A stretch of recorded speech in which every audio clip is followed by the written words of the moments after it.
και από το φίλο του Βενιαμίν, και το φωτέρ του Σταυρίου. Και ένα πράγμα θέλω να πω.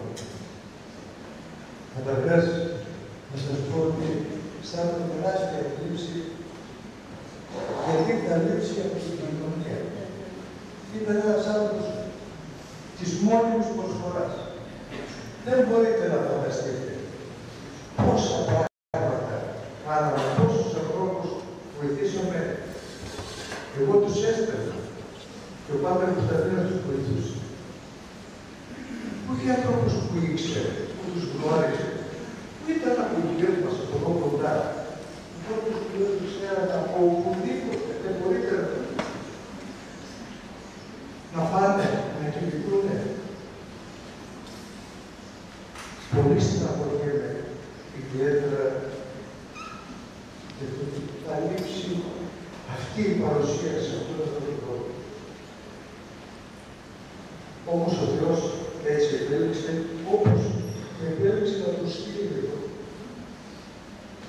Γιατί όλη την τεχνολογία του Θεού υπάρχουν και ζουν.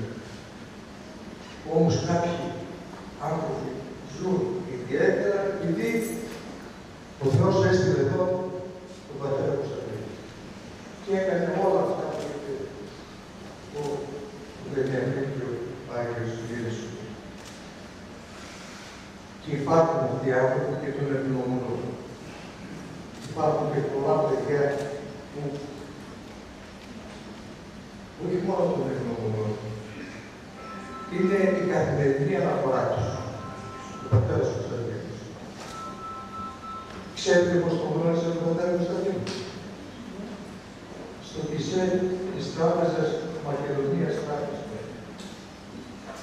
όπου ήθελε να στείλει ένα έμβασμα σε μια κυρία στις Σέρρες που είχε φιλοξενηθεί, είχε κάνει παιδάκι εδώ και του πήρε και έφυγε, βρήκε δουλειά και ήθελε να στείλει ένα έμβασμα για τα πρώτα έσοδα. Ήταν 2.000 τρέπες.